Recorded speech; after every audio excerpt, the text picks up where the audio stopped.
ये बड़ी हैरानी की बात मालूम पड़ती है।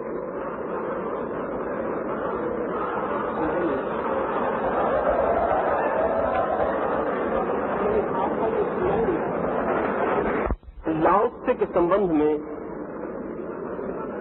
ये बड़ी हैरानी की बात कही जाती रही है कि वो बूढ़ा ही पैदा हुआ।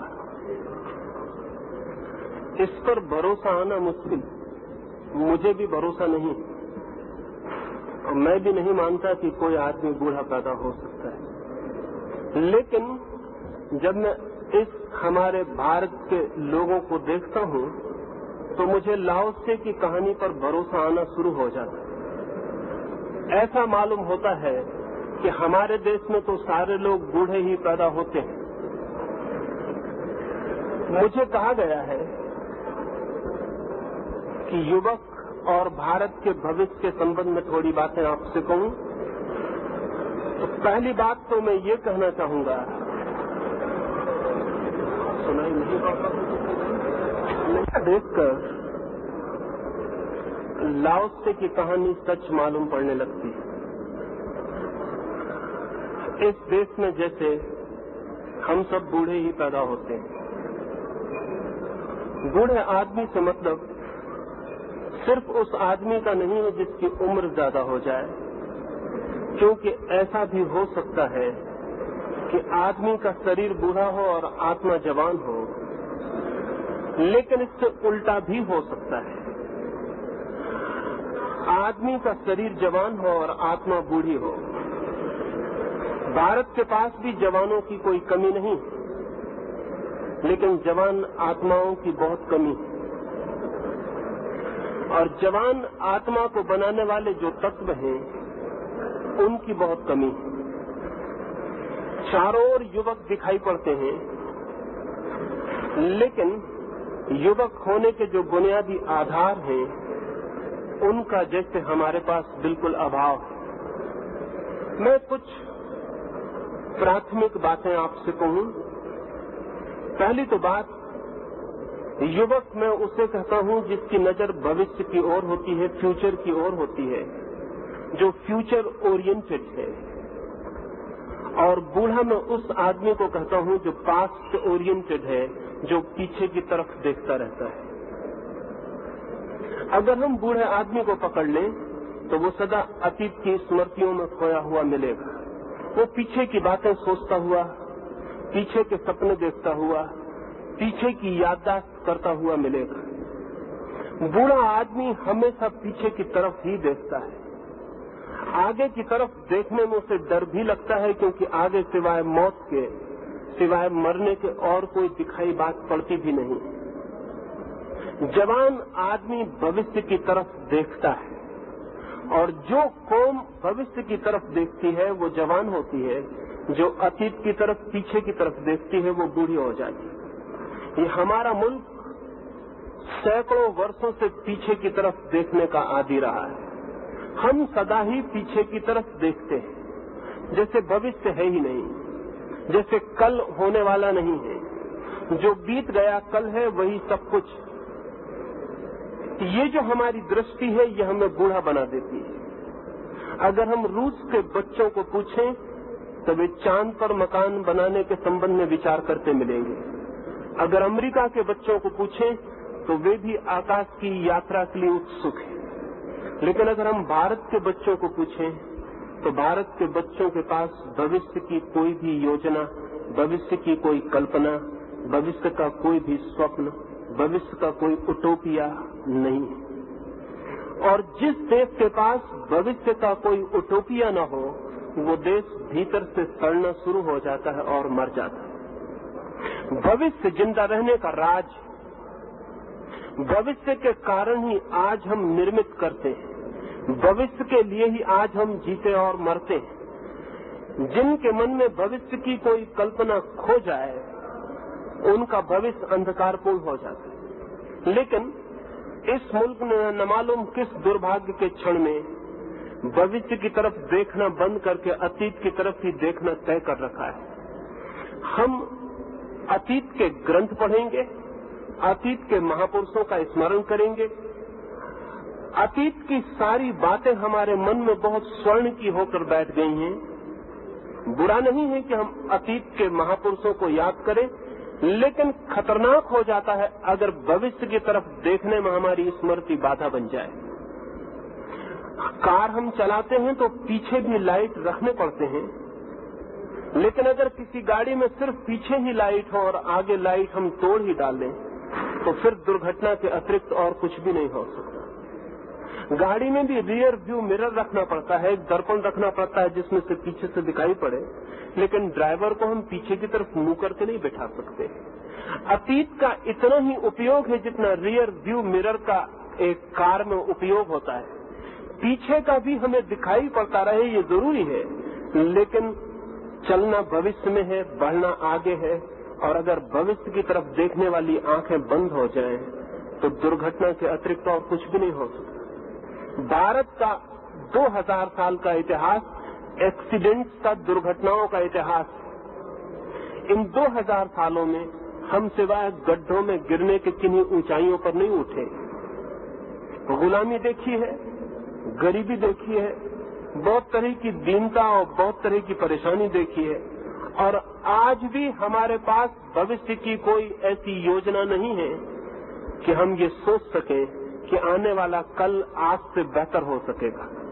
वरन जवान से जवान आदमी से भी बात की जाए तो वो भी यही कहता हुआ मिलेगा कि कल और स्थिति के बिगड़ जाने का डर, रोज चीजें बिगड़ती चली जाएंगी, ऐसी हमारी धारणा है। इस धारणा के पीछे कुछ कारण, हमने अपने उटोपिया को पास्ट ओरिएंटेड रखा हुआ है। इस देश में हमने जो समय की धारणा की है, जो हमारा टाइम ऑर्डर है, वो ये कहता है कि सबसे अच्छा युग हो चुका, अब आने वाला युग बुरा होगा। सतयुग हो चुका, कलयुग हो रहा है, और रोज हम अंधकार में उतरते चले जाएंगे। जो भी अच्छा था वो बीत चुका। राम, कृष्ण, नानक, कबीर, बुद्ध, महावीर, जो भी अच्छे लोग हो सकते थे वो हो चुके। अब भविष्य में जैसे कोई अच्छे होने का हमें उपाय नहीं दिखाई पड़ता। लेकिन ध्यान रहे, जो भविष्य में अच्छे आदमियों को पैदा हम न कर पाए तो हमारे अतीत के अच्छे आदमी झूठे मालूम पड़ने लगेंगे। अगर हम भविष्य में और श्रेष्ठताएं न छू सके तो हमारे अतीत की सारी श्रेष्ठताएं काल्पनिक और कहानियां मालूम पड़ने लगेंगी, क्योंकि बेटा बाप का सबूत होता है, और अगर बेटे गलत निकल जाएं तो अच्छे बाप की बात सिर्फ मन भुलाने की बात रह जाती, वो गवाही नहीं रह जाता। भविष्य तय करेगा कि हमने अतीत में राम को पैदा किया या नहीं पैदा किया। अगर हम भविष्य में राम से बेहतर आदमी पैदा कर सकते हैं तो ही हमारे राम सच्चे साबित होंगे। अगर हम राम से बेहतर आदमी पैदा नहीं कर सकते तो दुनिया हमसे कहेगी कि राम सिर्फ कहानी, या आदमी तुमने कभी पैदा किया नहीं। अगर हम भविष्य में भीख मांगेंगे तो कोई मानने को राजी न होगा कि हमारे पास स्वर्ण की नगरियां थी, और अगर भविष्य में हम सिर्फ गुंडे और बदमाशों को पैदा करेंगे तो नानक पर कितने दिन तक भरोसा रह जाएगा कि ये आदमी हुआ था। ये बहुत ज्यादा दिन तक भरोसा नहीं रह जाएगा। इसलिए पीछे के अच्छे आदमियों को याद करना काफी नहीं है। अगर सच में ये अच्छे आदमी हुए हैं, हम ऐसा दुनिया को कहना चाहते हो, तो हमें इनसे भी बेहतर आदमी रोज पैदा करने होंगे। जो रोज ऊंचाइयां चढ़ते हैं वे ही गवाही दे सकते हैं कि उनके अतीत में भी उन्होंने ऊंचाइयां छुई होंगी। लेकिन अगर हम रोज गड्ढों में गिरते चले जाएं तो फिर दुनिया हमसे कहेगी कि अक्सर भिखमंगे सपने देखते हैं कि उनके बाप सम्राट थे, लेकिन ये सपनों से कुछ सिद्ध नहीं होता। इससे सिर्फ इतना ही सिद्ध होता है कि भिखमंगे कंसोलेशंस खोज रहे हैं, सांत्वनाएं खोज रहे हैं, अपने मन को समझा रहे हैं। भूखा आदमी रात में सपना देखता है राजमहल में निमंत्रण मिलने का, लेकिन रात का सपना ये नहीं बताता कि राजमहल में निमंत्रण मिला है। मनोवैज्ञानिक कहते हैं कि उससे इतना ही पता चलता है कि वह आदमी दिन में भूखा रहा है। हम जब अतीत की बहुत ज्यादा चर्चा करते हैं तो शक पैदा होता है, और जब हम पीछे के लोगों की बहुत गौरव गरिमा की बात करते हैं तो शक पैदा होता है, क्योंकि दुनिया हमें देखती है। हम दुनिया को कहना चाहते हैं कि हम जगत गुरु थे, लेकिन आज दुनिया में एक भी ऐसी चीज नहीं है जो हम किसी को सिखा सकें। सारी चीजें हमें दूसरों से सीखनी पड़ रही हैं। ये जगत गुरु की नासमझी की बात बहुत दिन तक टिक नहीं सकेगी। और आज नहीं कल अगर दुनिया हमारा मजाक उड़ाने लगे और हमसे कहने लगे कि हम जगत गुरु होने का ख्याल इसीलिए मन में पैदा कर लिए हैं क्योंकि हम सारे जगत के शिष्य हो गए हैं, और इस बात को बुलाने के लिए, अपने अहंकार को बचाने के लिए हम इस तरह की बातें कर रहे हैं, तो इसमें बहुत आश्चर्य न होगा। आज सुई से लेकर हवाई जहाज तक भी हमको बनाना हो तो सारी दुनिया में कहीं और हमें सीखने जाना पड़ता है। आज हमारे पास सिखाने योग्य कुछ भी नहीं बचा है। आज हम दुनिया को कुछ भी सिखा नहीं सकते, लेकिन हम ये बात कहे चले जाएंगे कि हम कभी दुनिया के गुरु थे। ध्यान रहे, जब कोई कौम ये बात करने लगती है, पास्ट टेंस में जब कोई कौम बोलने लगती है, तो समझ लेना कि वो दीन हो गई। जब कोई कहने लगे कि मैं अमीर था, तब समझ लेना कि वो गरीब हो गया है। और जब कोई कहने लगे कि मैं ज्ञानी था, तब समझ लेना कि वो अज्ञान में गिर गया है। और जब कोई कहने लगे कि कभी हमारी शान थी, तो समझ लेना कि शान मिट्टी में मिल चुकी है। ये सारी बातें जो हम गौरव की करते हैं, हमारे धूलि में गिर जाने के अतिरिक्त और किसी बात का प्रमाण नहीं। अतीत को देखना उपयोगी हो सकता है, लेकिन अतीत को आंख में रखना खतरनाक है। आंख में तो भविष्य होना चाहिए, आने वाला कल होना चाहिए। जो बीत गया कल, वो बीत गया, उसकी धूल उड़ चुकी है। अब जमीन पर कहीं खोजने से उसे खोजा नहीं जा सकता। अब जिस रास्ते पर हम चल चुके, वो रास्ता समाप्त हो गया है, और उस रास्ते पर बने हुए चरण चिन्ह अब कहीं भी नहीं खोजे जा सकते। जिंदगी की कहानी आकाश में उड़ते हुए पक्षियों की कहानी। अगर हम किसी पक्षी का पीछा करें तो उसके पैरों के कोई चिन्ह नहीं छूटते हैं कहीं भी। पक्षी उड़ जाता है, पीछे आकाश खाली हो जाता है। जिंदगी में कहीं कोई चिन्ह नहीं छूटते, जिंदगी में सब विस्मृत हो जाता है। जिंदगी तो प्रमाण मानती है आज को, आज हम क्या हैं, यही प्रमाण होता है। आज हम क्या हैं, अगर इसे सोचें तो दो तीन बातें ख्याल में आएंगी।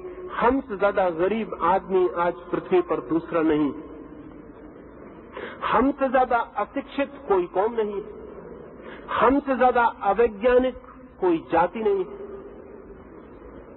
हमसे ज्यादा कमजोर, हमसे ज्यादा हीन, हमसे कम उम्र, हमसे ज्यादा बीमार आज जमीन पर कोई भी नहीं। दूसरे मुल्कों की औसत उम्र 80 वर्ष को छू रही है। दूसरे मुल्कों में आज रूस में 100 वर्ष के ऊपर हजारों बूढ़े, और 150 वर्ष के ऊपर भी कुछ बूढ़े।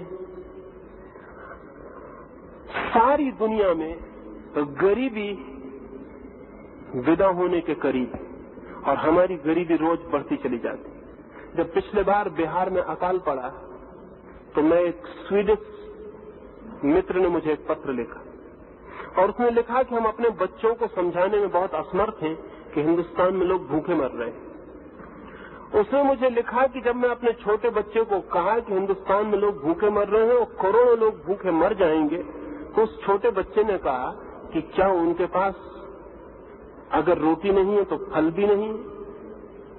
तो उन्होंने कहा नहीं, उनके पास फल भी नहीं है। तो उस छोटे बच्चे ने कहा उनके रेफ्रिजरेटर में कुछ तो बचा होगा। तो उसके बाप ने कहा कि रेफ्रिजरेटर उनके पास है ही नहीं, उसमें बचने का कोई सवाल नहीं।